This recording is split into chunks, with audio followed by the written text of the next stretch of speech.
Good afternoon, ladies and gentlemen, and welcome back to the Grumpy Snail Podcast. Your host, me, the uncancelable as ever, Jonathan Snyder. Before we get started, if you like seeing these videos, make sure you click that like button down below. Make sure you subscribe to this channel if you haven't already subscribed, and make sure that you share this video on all your social media, or don't do any of those things. Do whatever you want. That's fine with me. We're not here to make money or anything. We're just here to have a little fun, right? Every Sunday at noon here on the Grumpy Snail Podcast. All right. We got a whole lot of stuff to go over, sort of. Maybe not. I don't know. We're just fooling around, right? But I guess we'll get started with everything. Okay? We've got an exciting week coming up.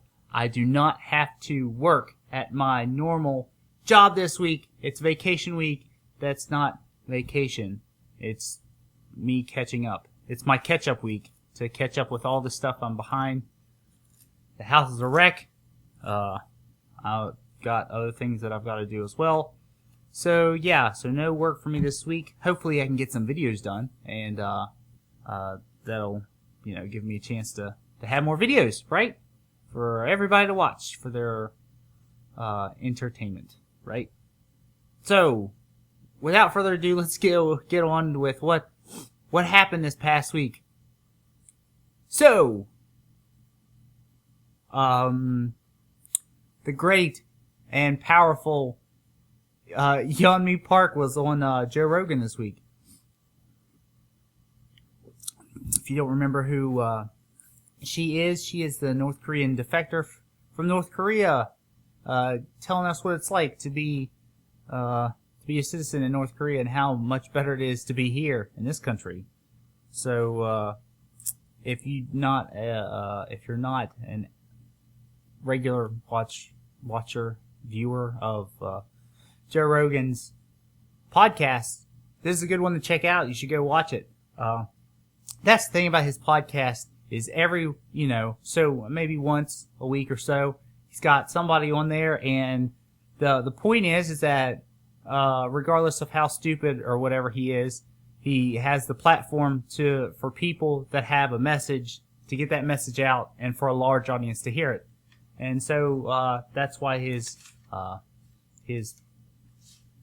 podcast, that's why his podcast is so great. So if you haven't seen that episode, go check out Joe Rogan's podcast on Spotify. It's free. It's to listen to Spotify after you get through all the ads and whatnot. So yeah, I mean, right? Go watch the podcast. Something else that happened a couple days ago was weird. Was this drone footage thing that was on Fox News? I think it was, maybe.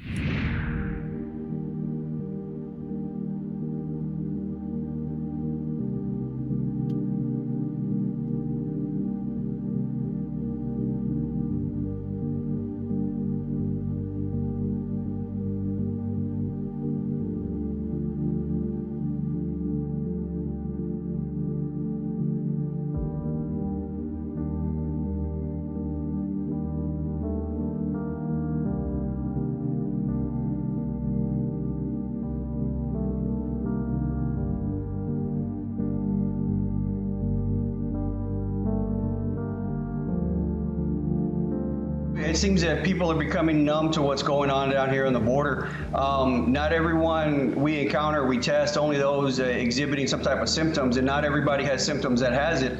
And we're releasing people out the door day in, day out with actual positive tests for COVID, and more just keep popping up. Yeah, so it's real interesting. We've had this situation going on at the border for as long as I can remember. There's always been an issue with the border. And it's only gotten worse under the current administration. with, we're over 1 million people that they're aware of, that they've tracked, that have come across the border. And, there seems to be no effort to fix or come up with a solution. Kamala Harris is not doing anything about it. They come out and say, don't come, don't, but what is that? It's like when there's a cop chasing a guy that's speeding and they're tearing off down the road and the cop goes, stop! And they just keep going. It's saying don't come isn't going to stop people from coming. And, like was in the video there's all these people coming across. They're testing a lot of them. And a lot of them are testing positive for COVID. And they're still just letting them come across. Just shipping them out to towns all across the country. They're not getting vaccinated. I know there's reports now that they're going to just start vaccinating people as they come across, which, I don't understand why you would let anybody in without vaccinating them. Because, illegal immigrants, and there's supposedly this pandemic, and it's so bad that you're having vaccinated people blame unvaccinated people for the situation now.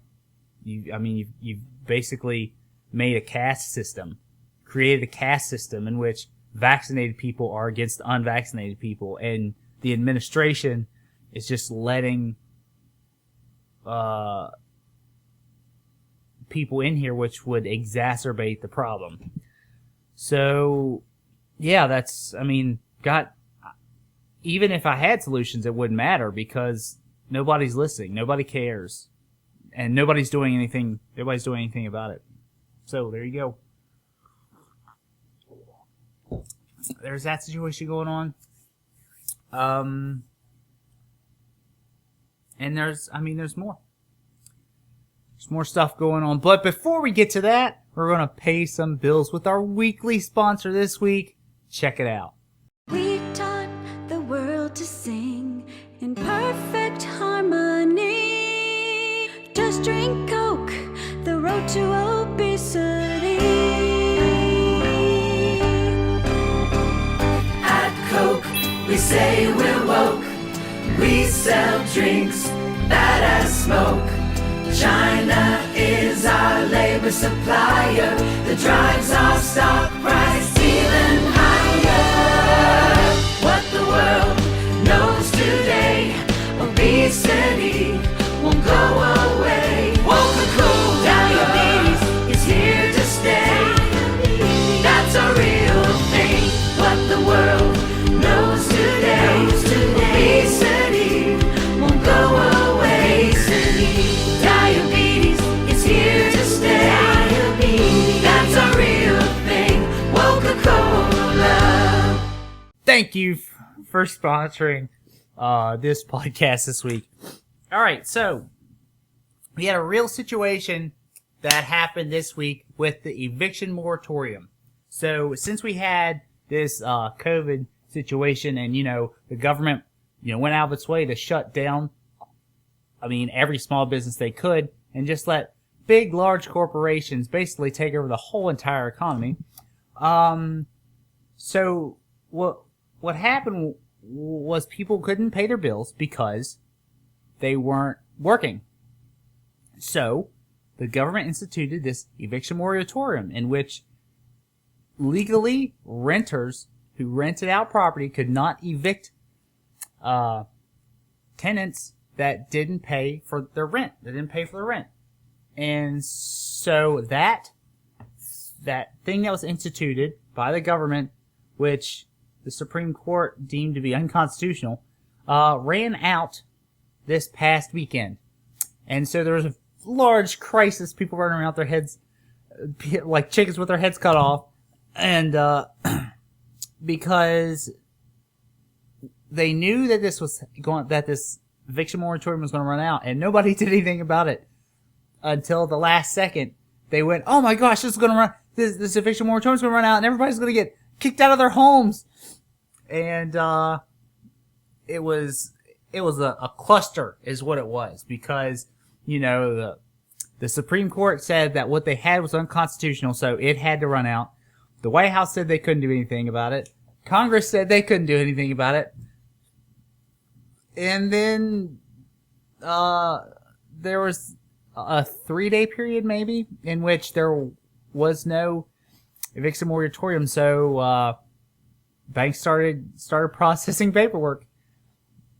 And so Cori Bush, Representative Cori Bush, who's like an interim member, I don't know, of the squad. She's a member of the squad, with AOC and Alana Mar and them. And so she can't. She had this record, that she had history. She was homeless before of course she became a congressperson. And so she camped out at the White House steps. The White House steps. Was the White House steps or the Congress steps? She camped out there in D.C. Basically like striking or something. Until, something was done about this eviction moratorium. Of course, Biden said, "I don't care if it's unconstitutional. We're gonna stop people from kicking people out on the street. We got this Delta variant, and this is a situation we can't have right now." So, I mean, we'll see what happens with that, but yeah, so the eviction moratorium was extended for 30 days, maybe? Maybe that's just, I don't know. The point is that the CDC is telling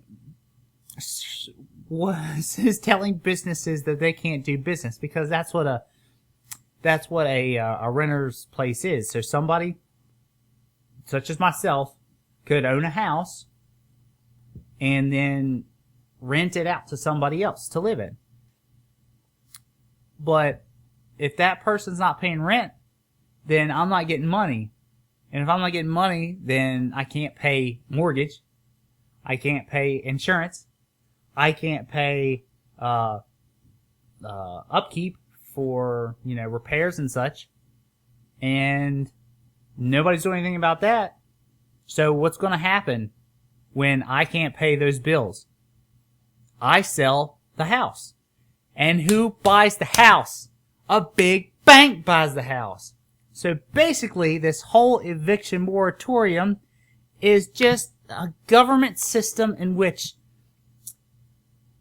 business is transferred from small business to big corporations because they can foot the bill. That's all it is. Just like the whole entire pandemic. The economy has gone from small business, because Democrats hate small business, to big business. If you have a small business, that's too bad. You can't pay people enough. We're going to have to shut you down and let Amazon and Walmart and all the other big box stores take over. So, sorry. That's just the way it's got to be. And yeah, of course, thank God Cori Bush saved all these people from getting kicked out on the street and being homeless. But afterwards, this interview took place. Congressman, before we let you go, let me ask you about something else aside from the moratorium. You faced some criticism in recent weeks over your push to defund the police. Campaign records show that you spent roughly $70,000 on private security, and some critics say that move is hypocritical. What's your response to those critics? They would rather I die? You would rather me die? Is that what you want to see? You want to see me die?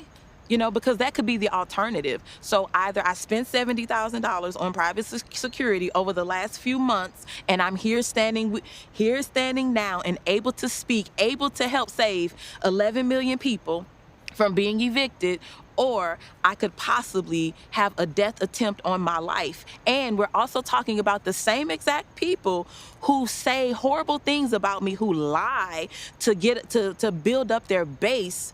And then because they lie about me, I receive death threats. Now, they don't address the fact that I receive death threats after they go on air and say horrible things about me. But then they want to say, oh, but she needs private security. I have private security because my body is worth being on this planet right now. I have private security because the white supremacist, racist narrative that they drive into this country, the fact that they don't care that this black woman that has put her life on the line, they can't match my energy, first of all. This black woman who puts her life on the line, they don't care that I could be taken out of here. They actually probably are okay with that. But this is the thing. I won't let them get that off. You can't get that off. I'm going to make sure I have security because I know I have had attempts on my life and I have too much work to do. There are too many people that need help right now for me to allow that. So if I end up spending $200,000, if I spend $10 more on it, you know what? I get to be here to do the work. So suck it up, and defunding the police has to happen. We need to defund the police and put that money into social safety nets because we're trying to save lives. What other occupation can do work that's out of their scope and still be propped up to do work that's out of their scope? As a nurse, I can't be the surgeon too. You don't want me being your surgeon and I'm the nurse.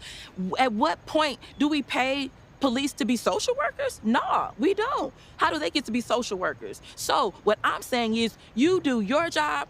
Let the people who have gone to school with a particular skill set do theirs. Neither defunding the police and being able to have security because those same folks are causing it.